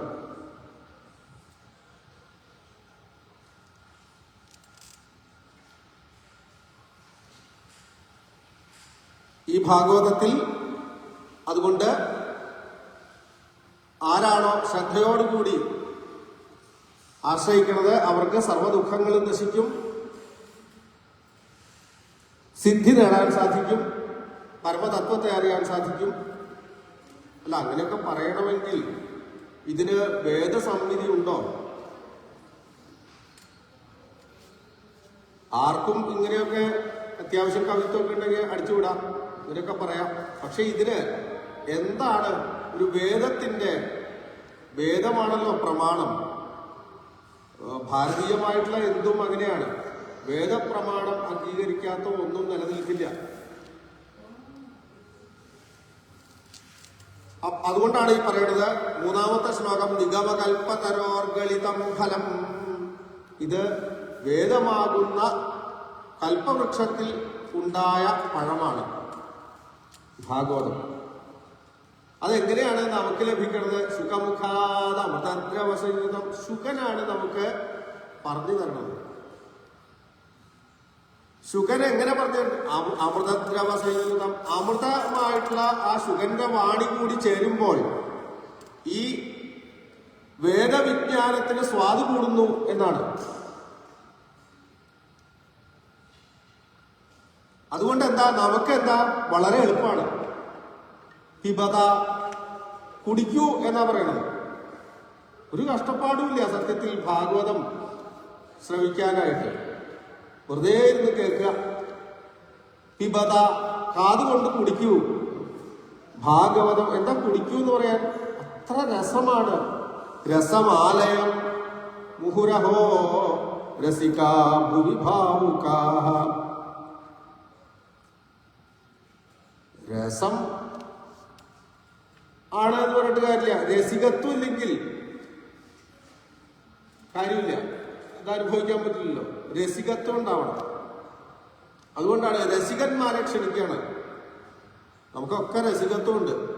അതുകൊണ്ട് നമുക്ക് ഈ ഭാഗവതം ശരിയായിട്ട് ആസ്വദിക്കാൻ സാധിക്കും എന്നാണ്. പിന്നെയാണ് കഥാഭാഗത്തിലേക്ക് പ്രവേശിക്കുന്നത്. ഇന്നലെ മാഹാത്മ്യത്തിൽ നമ്മൾ സൂചിപ്പിച്ചതുപോലെ മിക്കവാറും എല്ലാ പുരാണങ്ങളും അതുപോലെ തന്നെയാണ്. നൈമിഷാരണ്യം എന്ന പുണ്യദേശത്ത്, കലി ബാധിക്കാത്ത ദേശത്ത് ശൗനകൻ തുടങ്ങി അനേക മഹർഷിമാര്, സജ്ജനങ്ങള് സൽക്കർമ്മങ്ങൾ അനുഷ്ഠിച്ചുകൊണ്ടും പുരാണങ്ങളെ കേട്ടുകൊണ്ടും പല ശാസ്ത്രങ്ങൾ ശ്രവിച്ചുകൊണ്ടും അങ്ങനെ കഴിഞ്ഞുകൂടുന്നു. അപ്പൊ അവിടെ എത്തിച്ചേർന്ന ഉഗ്രശ്രവസ് എന്ന രോമഹർഷണന്റെ പുത്രനായിട്ടുള്ള സൂതൻ എന്ന് പറഞ്ഞാൽ ഇന്നലെ നമ്മൾ സൂചിപ്പിച്ചു, ശാസ്ത്രജ്ഞാനിയാണ്. സർവശാസ്ത്രങ്ങളും അറിയുന്ന വലിയ പണ്ഡിതനാണ് അദ്ദേഹം. ഉപദേശിക്കാനായി, തത്വോപദേശം ചെയ്യാനായി, പുരാണങ്ങൾ ഉപദേശിക്കാൻ, പ്രത്യേകിച്ചും പുരാണങ്ങൾ പറഞ്ഞു കൊടുക്കാനായി പ്രത്യേകം സ്ഥാനം നൽകപ്പെട്ട ആളുകളാണ് സൂതന്മാര്. സൂതൻ എന്ന് പറഞ്ഞു കഴിഞ്ഞാൽ തേരാളി എന്ന് വേറെ അർത്ഥമുണ്ട്. അപ്പോ ഉഗ്രശ്രവസ് എന്ന സൂതൻ വന്നു.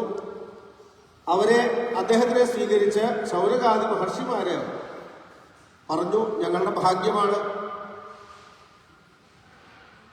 അങ്ങയെ കാണാൻ സാധിച്ചത്. കാരണം അങ്ങ് സർവശാസ്ത്രങ്ങളും പഠിച്ച പണ്ഡിതനാണ്. ഈ കലികാലമാണ് ഇപ്പോ നടന്നുകൊണ്ടിരിക്കുന്നത്. കലികാലത്ത് ആളുകൾക്ക് ശാസ്ത്ര പഠനമൊക്കെ വളരെ ബുദ്ധിമുട്ടാണ്. പൊതുവെ അവർക്ക് ആയുസ് കുറയും. കലികാലത്ത് ആയുസ് കുറഞ്ഞു വരും എന്നാ പറയുന്നത്. മാത്രവുമല്ല ബുദ്ധിശക്തിയും കുറഞ്ഞു വരും എന്നാണ്. നമ്മൾ അംഗീകരിക്കില്ല. ഇവിടെ ബുദ്ധിശക്തി എന്ന് പറഞ്ഞു കഴിഞ്ഞാൽ ഈ ആത്മജ്ഞാനം നേടാനുള്ള ശ്രദ്ധ എന്നർത്ഥം. ബുദ്ധി ഉണ്ടാവും എല്ലാവർക്കും. അത് പല കാര്യത്തില് ഉപയോഗിക്കാം. ആത്മജ്ഞാനം, തത്വം അറിയാൻ വേണ്ടി ഉപയോഗിക്കാം. അത് കുറയും കലികാലത്ത്.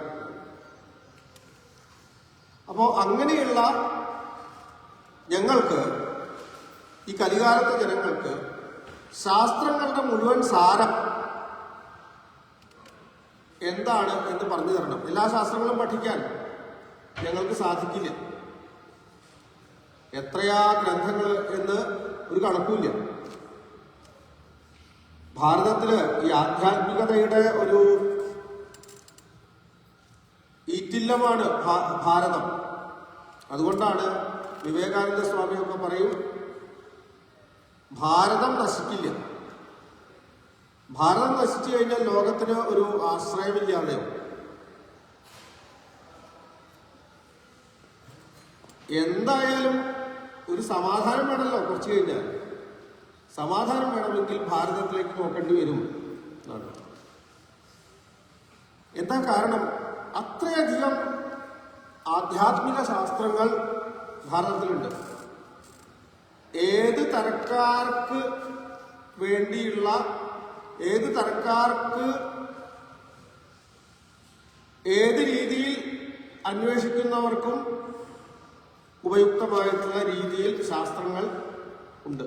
തത്വമറിയാൻ പല മാർഗങ്ങളുണ്ട്. ലക്ഷക്കണക്കിന് കോടിക്കണക്കിന് ഗ്രന്ഥങ്ങളുണ്ട്. എത്ര നശിച്ചിട്ടും ഇപ്പോഴും നമുക്ക് അനേക ഗ്രന്ഥങ്ങളുണ്ട്. അതിലൊക്കെ വളരെ ചുരുക്കം ചില ഗ്രന്ഥങ്ങൾ മാത്രമേ നമ്മൾ സാധാരണക്കാര് പുറത്ത് കാണുന്നുള്ളൂ. അല്ലാത്ത അനേകം ഗ്രന്ഥങ്ങൾ.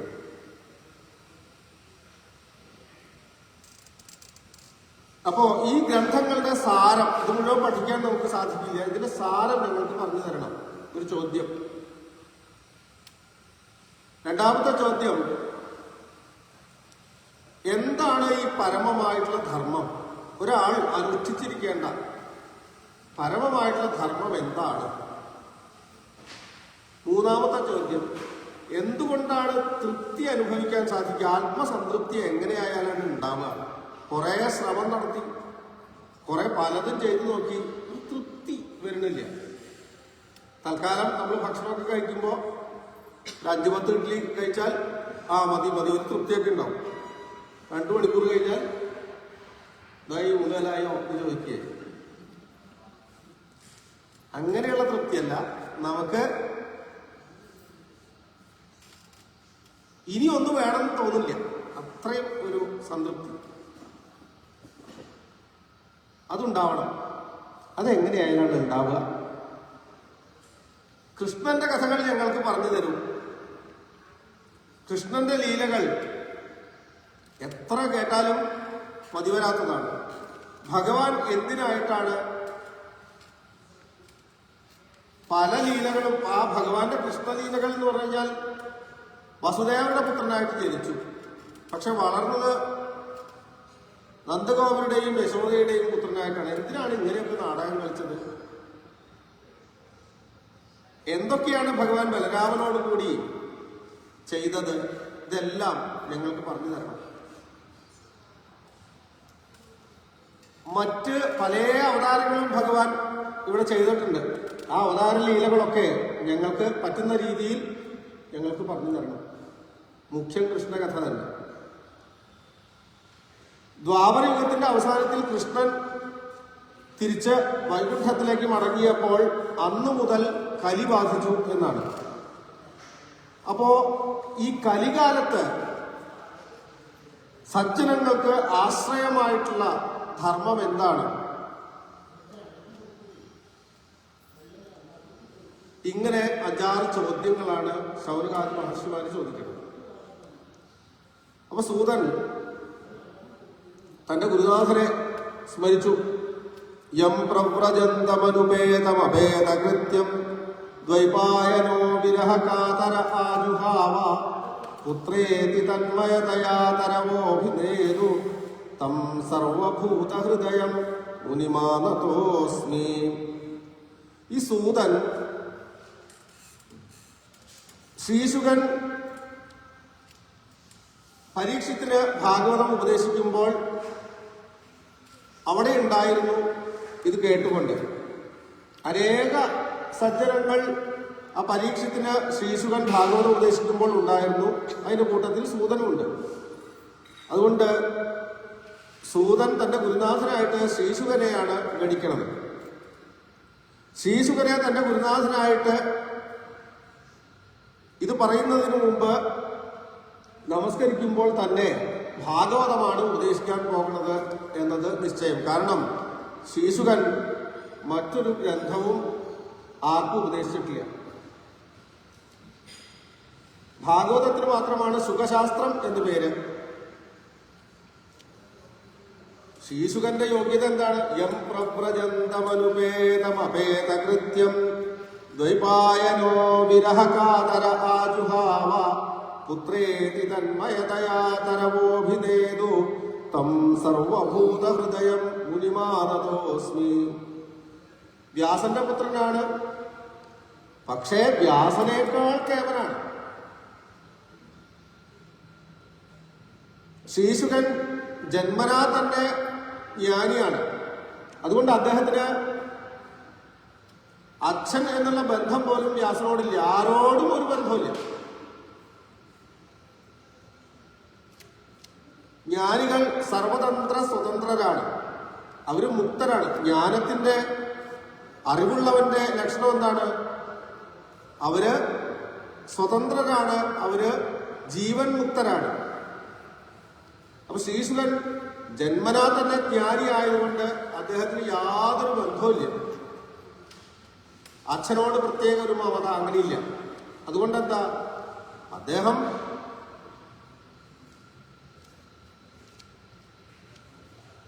അങ്ങോട്ട് നടക്കാൻ തുടങ്ങി അലക്ഷ്യമായിട്ട്. അകലേക്ക് അങ്ങനെ പുത്രൻ പോകുമ്പോൾ വ്യാസൻ പിന്നാലെ പോവാണ്, പുത്ര എന്ന് വിളിച്ചുകൊണ്ട്. വ്യാസന് ബന്ധമുണ്ടെന്ന് തന്റെ പുത്രൻ എന്നുള്ള ഒരു മമതയുണ്ട്. പുത്രേതി.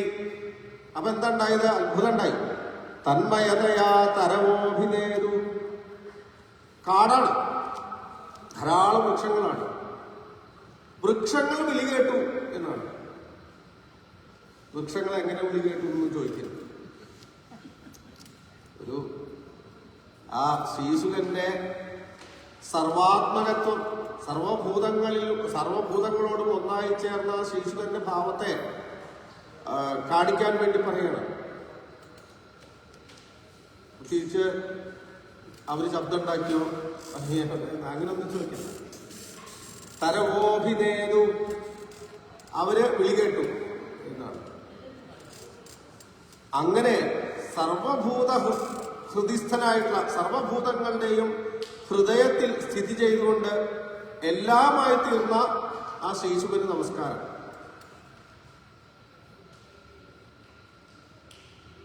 അതാണ് അതിൻ്റെ ഒരു രഹസ്യം. നമ്മുടെ അഹങ്കാരത്തെ നമ്മൾ ഇല്ലായ്മ ചെയ്യുന്തോറും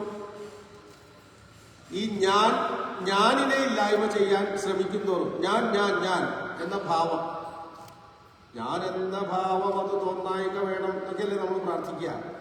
അങ്ങനെ നമ്മൾ ശ്രമിച്ചാൽ, ആത്മാർത്ഥമായിട്ട് ശ്രമിച്ചാൽ എന്താ ഉണ്ടാവുക? ഈ ഞാൻ പെരുകും. എങ്ങനെ? എല്ലാം ഞാനായി. ഞാനെന്ന ഭാവം അത് തോന്നായിക വേണം ഇഹ തോന്നുന്നതാകിലഖിലം ഞാനിതെന്ന വഴി. അതങ്ങനെ ഉണ്ടാവും. ഞാനിനെ ഇല്ലാതെയാക്കാൻ വേണ്ടി നമ്മൾ ശ്രമിച്ചാൽ എല്ലാം ഞാനായിട്ട് അനുഭവപ്പെടും. അതാണ് ശീശുകന് ആ ഞാനെന്ന വ്യക്തിബോധം മാറി. അപ്പോൾ എന്തുണ്ടായി? ബ്രഹ്മമായി. ആ ബോധമായിട്ട് തീർന്നു, ബ്രഹ്മമായിട്ട് തീർന്നു. എല്ലാം അപ്പൊ ഞാനായി. അതുകൊണ്ടാണ് തരുക്കളൊക്കെ, ഈ വൃക്ഷങ്ങളൊക്കെ വിളി കേട്ടു എന്ന് പറയുന്നത്. അങ്ങനെയുള്ള ശീശുകനെ ഞാനിതാ നമസ്കരിക്കുന്നു. യസ്വാനുഭാവമഖില ശ്രുതിസാരമേകം അധ്യാത്മദീപമതിതീർഷതാം തമോന്ധം സംസാരിണാം കരുണയാഹ പുരാണഗുഹ്യം തം വ്യാസസൂനുമുപയാമി ഗുരും മുനീനാം. പുരാണഗുഹ്യത്തെ, ഈ ഭാഗവതത്തെ സംസാരികളോടുള്ള കാരുണ്യം നിമിത്തം ഉപദേശിച്ച ആ വ്യാസസൂനുവിനെ ഞാനിതാ നമസ്കരിക്കുന്നു. എന്താ ഈ പുരാണഗുഹ്യം എന്ന് പറഞ്ഞ ഈ ഭാഗവതത്തിന്റെ പ്രത്യേകത? അധ്യാത്മദീപം. ഇതൊരു വിളക്കാണ്, ഇതൊരു പ്രകാശമാണ് ഭാഗവതം. അധ്യാത്മദീപം, ജ്ഞാനപ്രകാശമാണ്. അതെങ്ങനെയാണ് അദ്ദേഹം ഉപദേശിക്കുന്നത്? തനിക്ക് ഇത് സത്യമാണ് എന്ന ഉത്തമ ബോധ്യത്തോടുകൂടി അനുഭവിച്ചുകൊണ്ടാണ് അദ്ദേഹം ഇത് ശാസ്ത്രസാരമാണ്, ഈ ഭാഗവതം സർവശാസ്ത്രങ്ങളുടെയും സാരമാണ് എന്ന് അനുഭവിച്ചറിഞ്ഞ ശ്രീശുക ബ്രഹ്മർഷിയാണ് ഇത് ഉപദേശിക്കുന്നത്. അങ്ങനെയുള്ള ഈ അധ്യാത്മദീപമായിട്ടുള്ള ശാസ്ത്രവിഷയമായിട്ടുള്ള ശാസ്ത്രസാരമായിട്ടുള്ള ഭാഗവതത്തെ ഉപദേശിച്ച ആ ശ്രീശുക ബ്രഹ്മർഷിക്ക് നമസ്കാരം. നാരായണം നമസ്കൃത്യ നരം ചൈവ നരോത്തമം ദേവീം സരസ്വതീം വ്യാസം തതോ ജയമുദീരയേൽ. അതുപോലെ വ്യാസനെയും നാരായണനെയും ഒക്കെ സരസ്വതി ദേവിയെയും ഒക്കെ നമസ്കരിച്ച് ഇവർക്ക് മറുപടി പറയാൻ ആരംഭിക്കുകയാണ് സൂതൻ. നമ്മൾ ഇങ്ങനെ പറഞ്ഞു പോയി കഴിഞ്ഞാൽ ഇതിപ്പോ 2ാമത്തെ അധ്യായത്തിലെ 3 ശ്ലോകങ്ങളെ ആയിരുന്നു. ഇങ്ങനെ പറഞ്ഞു പോയി കഴിഞ്ഞാൽ എത്തില്ല എന്ന് നമുക്ക് നല്ല അറിയാം. പക്ഷെ ആദ്യത്തിൽ നമുക്ക് അടിത്തറ നമുക്കൊന്ന് ഉറപ്പിച്ചിട്ട് പോയി കഴിഞ്ഞാൽ ബാക്കി നമുക്ക് ഓടാം.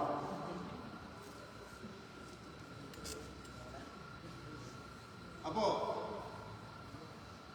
പറഞ്ഞു സൂതൻ, നിങ്ങളുടെ ചോദ്യങ്ങൾ വളരെ ഉത്തമമാണ്. കാരണം അത് കൃഷ്ണനെ സംബന്ധിച്ചതാണ്. അതുകൊണ്ട് തന്നെ ലോകത്തിന് ഏറ്റവും മംഗളം നൽകുന്നതാണ് നിങ്ങളുടെ ചോദ്യങ്ങൾ. എനിക്ക് സന്തോഷമായി. നിങ്ങൾ ആദ്യം ചോദിച്ചത് എന്താണ് പരമധർമ്മം, എന്താണ് ഒരാൾ നിശ്ചയമായിട്ടും ചെയ്യേണ്ട ധർമ്മം എന്നാണ് ചോദിച്ചത്.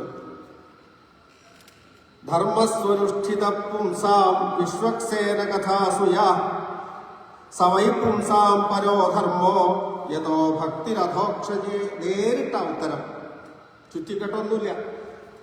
സവൈ പുംസാം പരോ ധർമ്മോ യതോ ഭക്തിരധോക്ഷജേ.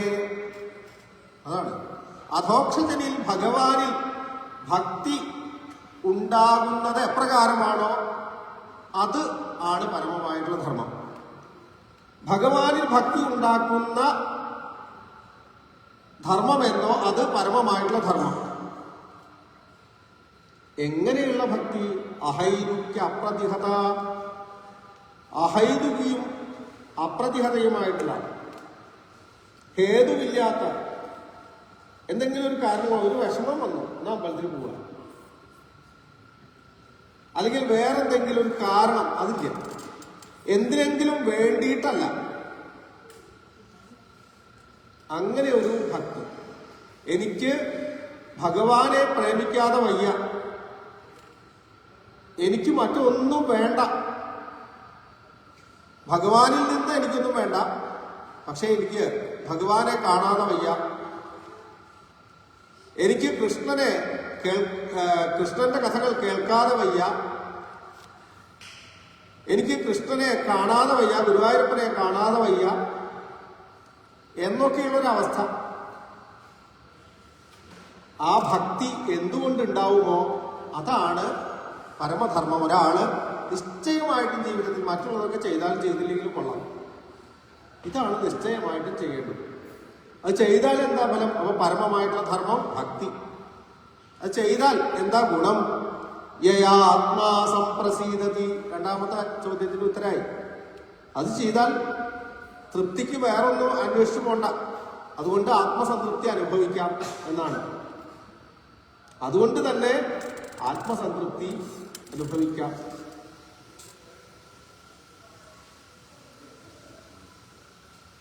വാസുദേവേ ഭഗവതി ഭക്തിയോഗ പ്രയോജിത ജനയത്യാശു വൈരാഗ്യം ജ്ഞാനം ച യദഹൈതുകം. ഭക്തി, അങ്ങനെ ഭഗവാനിൽ ഭക്തി ഉറച്ചു കഴിഞ്ഞാൽ അറിവ്, ജ്ഞാനവും വൈരാഗ്യവും തന്നെ അങ്ങനെ ഉണ്ടാവും. കുറെ അങ്ങനെയുള്ള ആളുകൾക്ക് പുസ്തകം പഠിക്കേണ്ട കാര്യമില്ല. അല്ലാതെ തന്നെ ആ ഭക്തി ഉറച്ചു കഴിഞ്ഞാൽ ജ്ഞാനവൈരാഗ്യങ്ങൾ ഉണ്ടാവും. ഉദാഹരണം അനേകമുണ്ട്. ശ്രീരാമകൃഷ്ണ പരമഹംസൻ, അദ്ദേഹം ഒരു പൂജാരിയായിരുന്നു. അദ്ദേഹം അങ്ങനെ നിരക്ഷരനാണ്, ധാരാളം പുസ്തകങ്ങൾ പഠിച്ച് ജ്ഞാനിയായിട്ടുള്ള ആളല്ല. ഓഫ്കോഴ്സ് അദ്ദേഹം അവതാരമായിട്ട് തന്നെയാണ് നമ്മൾ കണക്കാക്കുന്നത്. പക്ഷെ അതേപോലെയുള്ള മഹാത്മാക്കളുണ്ട്. അപ്പൊ ഭക്തിയുടെ പുത്രന്മാരായിട്ട് ജ്ഞാനവൈരാഗ്യങ്ങളെ ഇന്നലെ ഭാഗവത മഹാത്മ്യത്തിൽ അവതരിപ്പിച്ചുവല്ലോ. ഇതാണ് ഭഗവാനിൽ ഭക്തി വർദ്ധിക്കുമ്പോൾ ഈ ജ്ഞാനം എന്ന് നമ്മളിവിടെ പറയുന്നത് പുറത്തുനിന്ന് നമ്മൾ സമ്പാദിക്കുന്ന ജ്ഞാനത്തെയല്ല, ഉള്ളിലുള്ള ബോധത്തെയാണ് ജ്ഞാനം എന്ന് പറയുന്നത്. നമ്മുടെ ഉള്ളിലൊക്കെ ബോധമുണ്ട്. ബോധമില്ലെങ്കിൽ ഭാഗവതം കേൾക്കാൻ പറ്റില്ല, ഒന്നും ചെയ്യാൻ പറ്റില്ല. ബോധമില്ലാണ്ടാണോ ഇവിടെ വന്നിരിക്കുന്നത്? അപ്പോൾ ബോധമുണ്ട്, ബോധത്തെയാണ് ജ്ഞാനം എന്ന് പറയുന്നത്. വൈരാഗ്യം എന്ന് പറഞ്ഞാൽ മറ്റുള്ളവയോട്, ഭഗവാൻ ഒഴിച്ച് മറ്റുള്ളവയോട് താല്പര്യം ഇല്ലാതിരിക്കുക, വിരാഗത, ഇതുണ്ടാവും. ധർമ്മസ്വനുഷ്ഠിത പുംസാം വിശ്വക്സേന കഥാസുയാ നോൽപാദയേദ്യതിരതിം ശ്രമ ഏവ ഹി കേവലം. ഈ ജ്ഞാനവൈരാഗ്യങ്ങള്, ഭക്തിയോടുകൂടി ജ്ഞാനവൈരാഗ്യങ്ങൾ ഉണ്ടായിക്കഴിഞ്ഞാൽ പിന്നെ മുക്തിയായി. അറിയേണ്ടത് അറിഞ്ഞു കഴിഞ്ഞാൽ പിന്നെ അയാൾക്കൊന്നും ചെയ്യാനില്ല, അയാൾ മുക്തനായി. ബോധം തെളിഞ്ഞു കഴിഞ്ഞാൽ, പരിപൂർണമായിട്ട് ബോധം തെളിഞ്ഞു കഴിഞ്ഞാൽ പിന്നെ അയാൾ മുക്തനായി.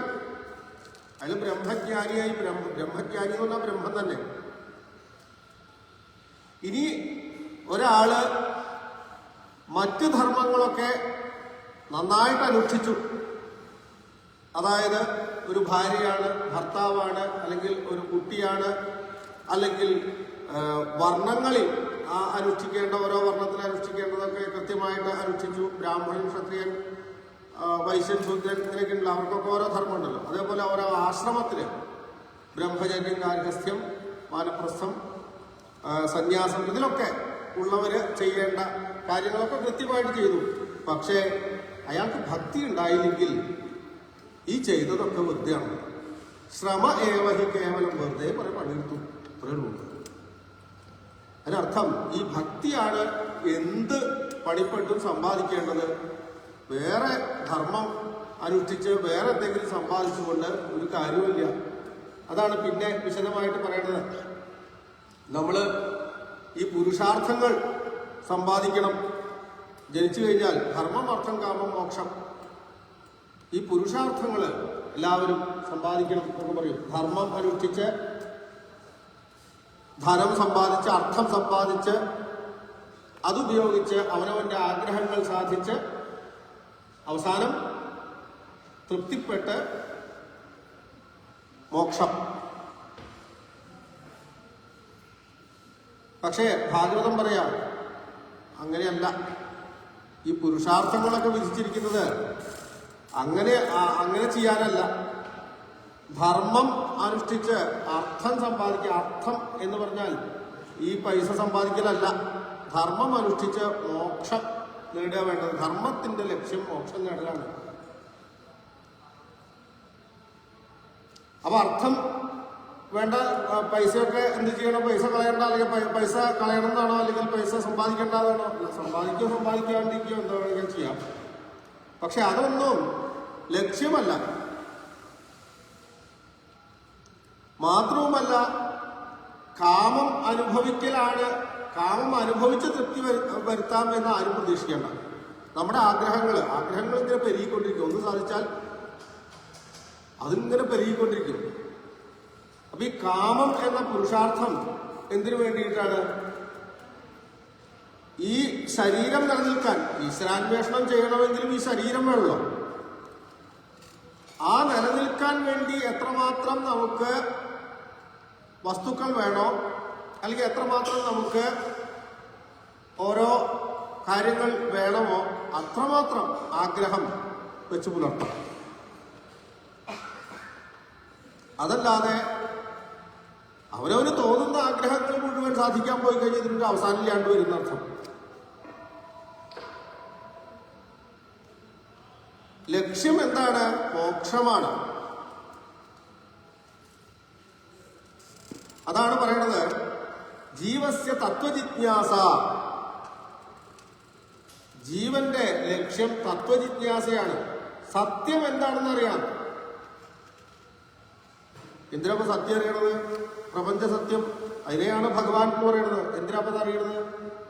താപത്രയോ, എന്നാലേ പ്രശ്നമില്ലാണ്ടാവുള്ളൂ. നമ്മുടെ പ്രശ്നങ്ങളൊക്കെ തീരണമെങ്കിൽ ഇതറിയാതെ വേറൊരു നിവൃത്തിയില്ല. മറ്റതൊക്കെ എങ്ങനെ നമുക്ക് ബോധത്തെ മയക്കി നമ്മൾ തൽക്കാലം ഇതിനൊരു സുഖം അനുഭവിക്കുന്നത് പോലെ അനുഭവിക്കാം. പക്ഷേ കുറച്ച് കഴിഞ്ഞാൽ വീണ്ടും ദുഃഖമായി. അങ്ങനെയുള്ളതേ ഉള്ളൂ ലോകത്ത്. എന്നാൽ ഈ സത്യം തെളിഞ്ഞു കഴിഞ്ഞാൽ, തത്വജിജ്ഞാസ, ഈ തത്വം തെളിഞ്ഞു കഴിഞ്ഞാൽ പിന്നെ അയാൾക്ക് ഒരിക്കലും ദുഃഖിക്കേണ്ടി വരില്ല എന്നതാണ്. അതുകൊണ്ട് ജീവസ്യ തത്വജിജ്ഞാസ, ജീവന്റെ ലക്ഷ്യം തത്വജിജ്ഞാസയാണ്. ഈ ഭഗവാൻ തത്വം എന്ന് പറഞ്ഞു കഴിഞ്ഞാൽ അതിന്റെ അടുത്ത ശ്ലോകത്തിൽ പറയണു വദന്തി എന്താണ് ഈ തത്വം? തത്വജിജ്ഞാസ എന്ന് പറഞ്ഞല്ലോ. എന്താ ഈ തത്വം? വദന്തി തത്വവിധ, തത്വം, തത്വത്തെ അറിഞ്ഞവര് പറയുന്നു എന്താണ് തത്വം എന്ന്. എന്താ തത്വം? യത് ജ്ഞാനം അദ്വയം, യത് ജ്ഞാനം അദ്വയം, അദ്വയമായിട്ടുള്ള ജ്ഞാനത്തെ, അദ്വയം രണ്ടില്ലാത്ത ബോധത്തെ എന്നർത്ഥം, രണ്ടില്ലാത്ത അറിവിനെ തത്വം എന്ന് പറയുന്നു. യത് ജ്ഞാനം അദ്വയം, രണ്ടില്ലാത്ത അറിവ് എന്ന് പറഞ്ഞാൽ ബോധം, ജ്ഞാനം, അത് രണ്ടില്ല. നമ്മുടെയൊക്കെ ഉള്ളിൽ ഉള്ള ആ ആത്മാവ് ഒന്നാണ് എന്നർത്ഥം. പക്ഷെ നമുക്ക് വേറെ വേറെ ആയിട്ട് തോന്നുന്നു. ഞാൻ എന്ന് പറയുമ്പോൾ നമുക്ക് വേറെ ആയിട്ട് തോന്നാൻ കാരണം അതിനോടുകൂടി ചില ജഡപദാർത്ഥങ്ങളെ കൂട്ടിച്ചേർത്തുകൊണ്ടാണ് നമ്മൾ അനുഭവിക്കുന്നത്. വ്യക്തിരൂപത്തിൽ അനുഭവിക്കുമ്പോൾ നമ്മൾ വേറെ വേറെയാണ്. പക്ഷേ നമ്മുടെ ആ സൂക്ഷ്മ ശരീരത്തെയും സ്ഥൂല ശരീരത്തെയും സൂക്ഷ്മ ശരീരത്തെയും മാറ്റിക്കഴിഞ്ഞാൽ ശുദ്ധമായിട്ടുള്ള ബോധം ഒന്നാണ്, അഖണ്ഡമാണ്, സർവവ്യാപിയാണ്. ആകാശം പലതില്ലല്ലോ. ഓരോ പാത്രം, അനേകം പാത്രങ്ങളുണ്ടെന്ന് നോക്കിയാൽ ആ പാത്രത്തിലൊക്കെ ആകാശമുണ്ട്. പക്ഷേ ആകാശം ഒന്നല്ലേ ഉള്ളൂ എന്നതുപോലെ ആകാശം പോലും, ആകാശം ജഡമാണ്, സൂക്ഷ്മ ജഡമാണ്. ആകാശം പോലും ഒന്നാണെന്ന് നമുക്കറിയാം. അങ്ങനെയാണെങ്കിൽ ആ ആകാശം പോലും എവിടെയാണോ ആകാശത്തിന് പോലും ഇരിപ്പിടമായിട്ടുള്ള വസ്തു ബോധമാണ്. ആ ബോധം സർവവ്യാപി അല്ലാതിരിക്കുമോ, ഏകമല്ലാതിരിക്കുമോ? അതുകൊണ്ടാണ് ജ്ഞാനം അദ്വയം എന്ന് പറയുന്നത്, അദ്വൈതജ്ഞാനം. നമ്മൾ കഥാഭാഗത്തേക്ക് പ്രവേശിക്കുമ്പോൾ ഈ കുഴപ്പമൊന്നും ഉണ്ടാവില്ല. അപ്പൊ അത്യാവശ്യം ഒന്ന്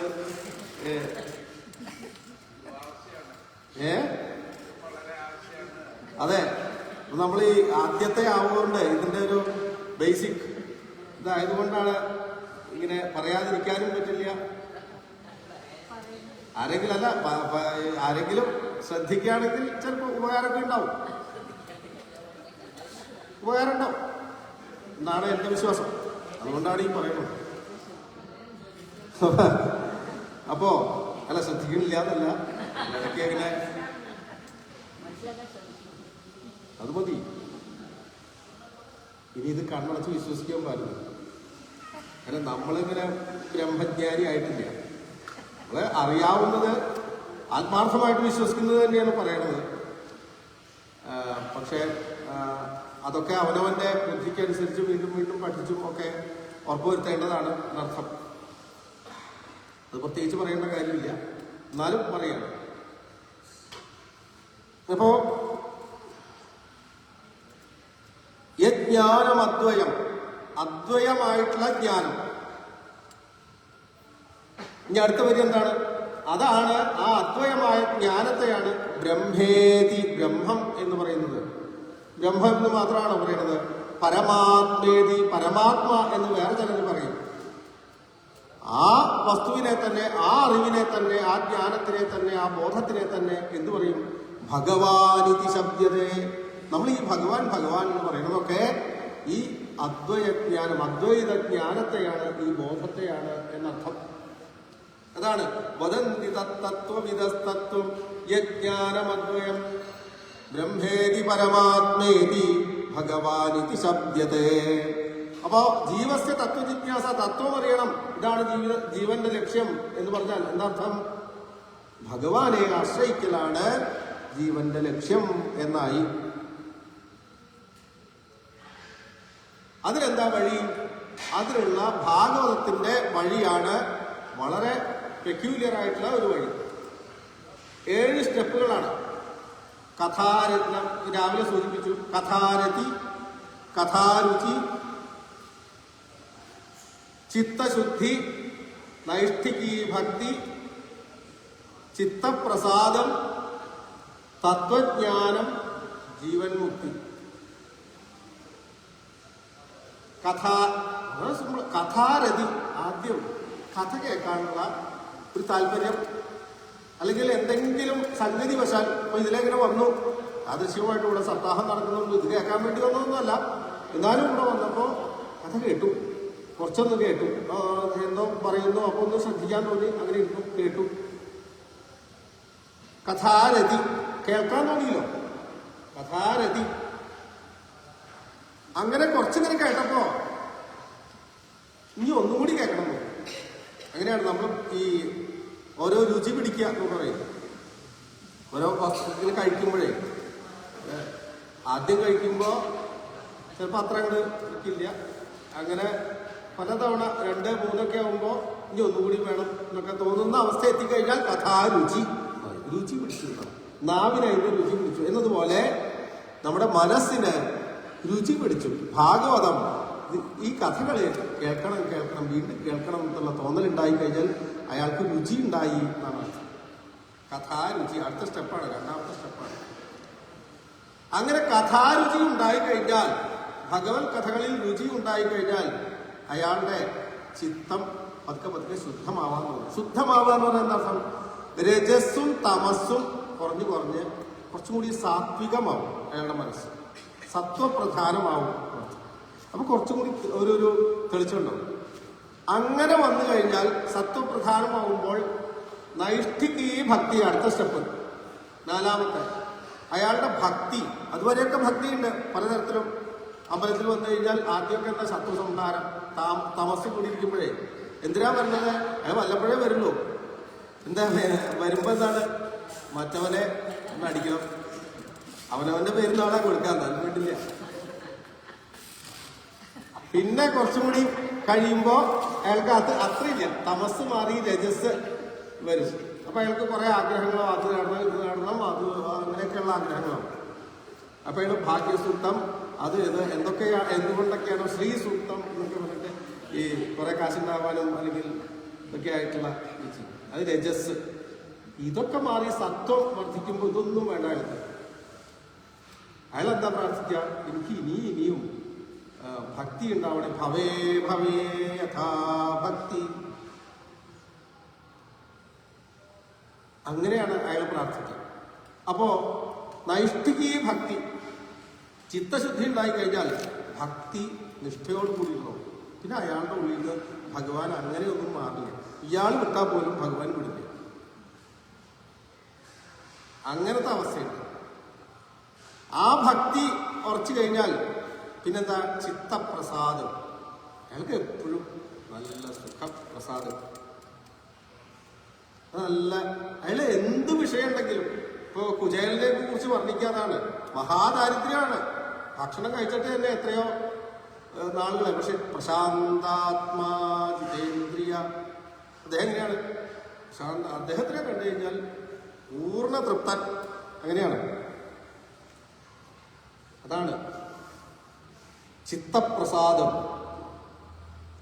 ഗീതയില് ഭഗവാൻ പറയണില്ലേ, പ്രസാദേ സർവദുഃഖാനാം ആദിരസ്യോ. അയാൾക്ക് ദുഃഖം ഉണ്ടാവില്ല. പിന്നെ അതാണ് പ്രസാദ ബുദ്ധി. അങ്ങനെ പ്രസാദ ബുദ്ധി ഉറച്ചാലോ എന്താ ഉണ്ടാവുക? തത്വജ്ഞാനം, തത്വം പ്രകാശിക്കാൻ തുടങ്ങും. പ്രസാദബുദ്ധി എന്ന് പറഞ്ഞു കഴിഞ്ഞാൽ മനസ്സങ്ങനെ പരിപൂർണമായിട്ട് ശുദ്ധാവുകയാണ്. മനസ്സങ്ങനെ പരിപൂർണമായിട്ട് ശുദ്ധാവുമ്പോൾ മനസ്സിനെ പ്രകാശിപ്പിച്ചുകൊണ്ടിരിക്കുന്ന ബോധം പൂർണ്ണമായിട്ട് തെളിയും. ശുദ്ധമായിട്ട് സീത്രുവാണ് മനസ്സപ്പം. ശുദ്ധമായിട്ട് ആ ഉള്ളിലുള്ള ഭഗവാൻ പ്രകാശിക്കും. ഭഗവാൻ പ്രകാശിക്കുക എന്ന് പറയുന്ന തത്വജ്ഞാനം അയാൾക്ക് സിദ്ധിക്കുകയാണ്. അല്ലാതെ പുസ്തകം വായിച്ച് പഠിച്ചിട്ടില്ല ഈ ആളുകൾ എന്താ തപസ് ചെയ്തു അല്ലെങ്കിൽ ഇങ്ങനെ ഓരോ കഠിനമായിട്ടുള്ള വ്രതങ്ങളൊക്കെ അനുഷ്ഠിച്ച് അവർക്ക് സിദ്ധി നേടിയെന്നൊക്കെ പറയാൻ കാരണം അവരെ ചിത്തം ശുദ്ധമാവുമ്പോൾ ഈ തത്വം പ്രകാശിക്കും. ഉള്ളിലുണ്ട്, നമ്മുടെ ഉള്ളിലില്ലാത്തതൊന്നും പുറമേ ഉണ്ടാക്കാനും പറ്റില്ല, എത്ര ശ്രമിച്ചാലും പറ്റില്ല. ഉള്ളിലുണ്ട്, ഉള്ളിൽ പരിപൂർണമായിട്ട് ഭഗവാനുണ്ട്. ചിത്തശുദ്ധി നേടലാണ് നമ്മുടെ യത്നം. ചിത്തശുദ്ധി നേടിക്കഴിഞ്ഞാൽ ആ ഭഗവാൻ സ്വയം പ്രകാശിക്കും. അതിനെയാണ് തത്വജ്ഞാനം എന്ന് പറയുന്നത്. തത്വജ്ഞാനം സിദ്ധിച്ചു കഴിഞ്ഞാൽ അതിങ്ങനെ ആ ജ്ഞാനം കുറച്ചു കഴിഞ്ഞാൽ അയാൾ മുക്തനായി. അയാൾക്ക് പിന്നെ ശരീരബോധം പോലും ഇല്ലാതെ ശരീരമൊക്കെ വാസാംസി ജീർണാനി യഥാവിഹായ എന്ന് പറയുന്നത് പോലെ വസ്ത്രം മാറ്റിയിടുന്നത് പോലെ അയാൾക്ക് വളരെ സുഖമായിട്ട് പല മഹാത്മാക്കളും നമുക്കങ്ങനെ കാണാം. ചരിത്രത്തിൽ തന്നെ വളരെ എളുപ്പത്തിൽ അവര് ശരീരം ഉപേക്ഷിച്ച് സമാധിയായിട്ടുള്ള യാത്രയായിട്ടുള്ള കഥകളൊക്കെ ധാരാളമുണ്ട്. ഇതാണ് ഭാഗവതത്തിന്റെ മാർഗദർശനം. അതുകൊണ്ട് ഇപ്പൊ നമ്മള് ഇതുവരെ കേട്ട പോലെയല്ല, ഇത് കഥകളാണ്. അപ്പൊ കഥാരുചി, ചിത്തശുദ്ധി, നൈഷ്ഠികീയ ഭക്തി, ചിത്തപ്രസാദം, തത്വജ്ഞാനം, ജീവൻ മുക്തി. അപ്പൊ കഥാരതി ഉണ്ടാവണം കഴിഞ്ഞാൽ കഥകൾ എവിടെ ഉണ്ടാവുക? സത്സംഗത്തില് സജ്ജനങ്ങളുടെ അടുത്ത് ചെന്നാലാണ് ഈ ഭഗവത് കഥകളൊക്കെ കേൾക്കാൻ സാധിക്കുക. അതുകൊണ്ട് സത്സംഗം ചെയ്യാൻ ഒരു ശ്രമം നടത്തണം. സത്സംഗം ചെയ്യാൻ ശ്രമം നടത്തി കഴിഞ്ഞാൽ ബാക്കിയൊക്കെ തന്നെ ഉണ്ടാവും. അങ്ങനെ എല്ലാ ബന്ധങ്ങളും നശിക്കും.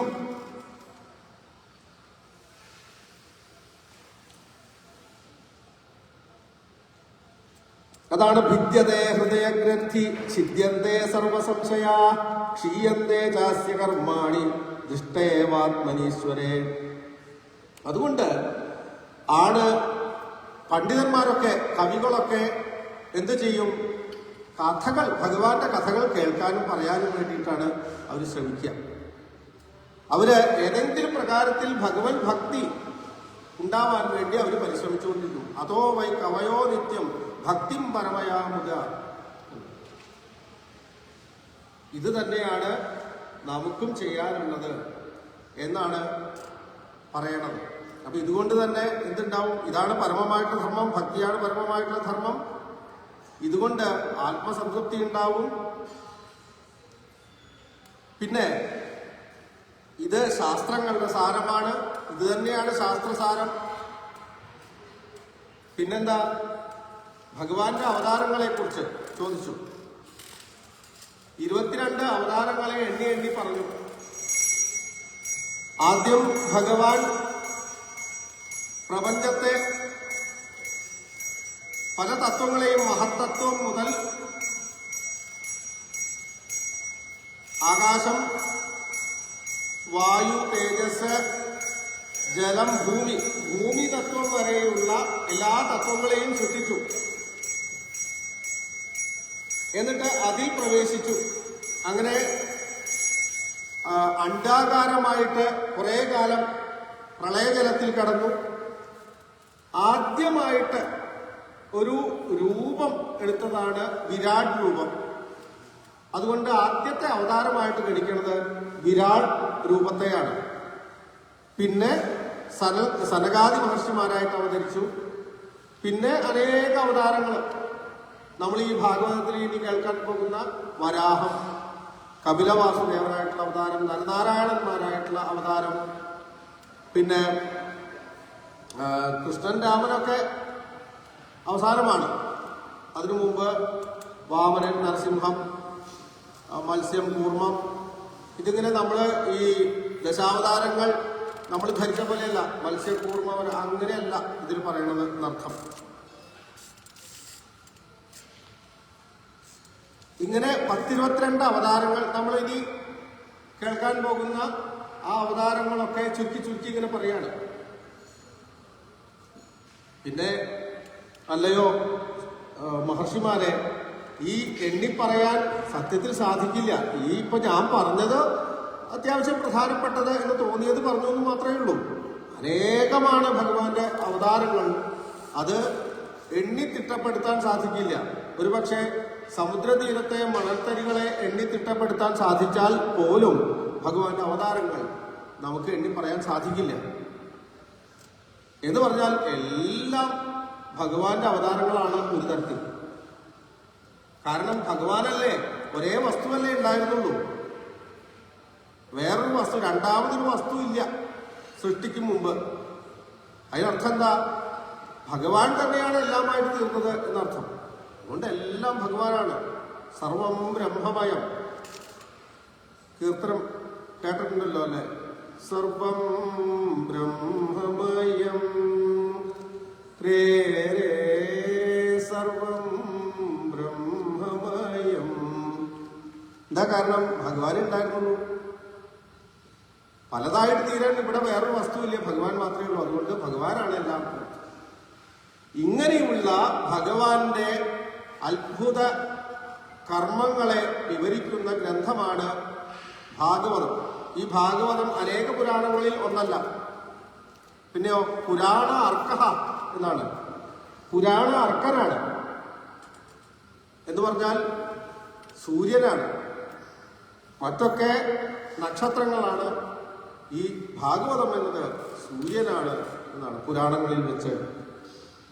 അങ്ങനെയുള്ള ഈ ഭാഗവതത്തിൽ കൃഷ്ണന്റെ കഥയാണ് വിസ്തരിച്ച് വർണ്ണിക്കുന്നത്. അങ്ങേ ചോദിച്ച ചോദ്യങ്ങൾക്കുള്ള ഉത്തരം മുഴുവൻ ഈ ഭാഗവതത്തിലുണ്ട്. ആ ഭാഗവതം ഞാൻ നിങ്ങൾക്ക് ഉപദേശിച്ചു തരാം എന്ന് പറഞ്ഞപ്പോഴാണ് ശൗനകാദി മഹർഷിമാർ വീണ്ടും ചോദിക്കുകയാണ്, ഈ ഭാഗവതം വ്യാസൻ എഴുതാനുണ്ടായ കാരണം എന്താണ്? ശ്രീശുകൻ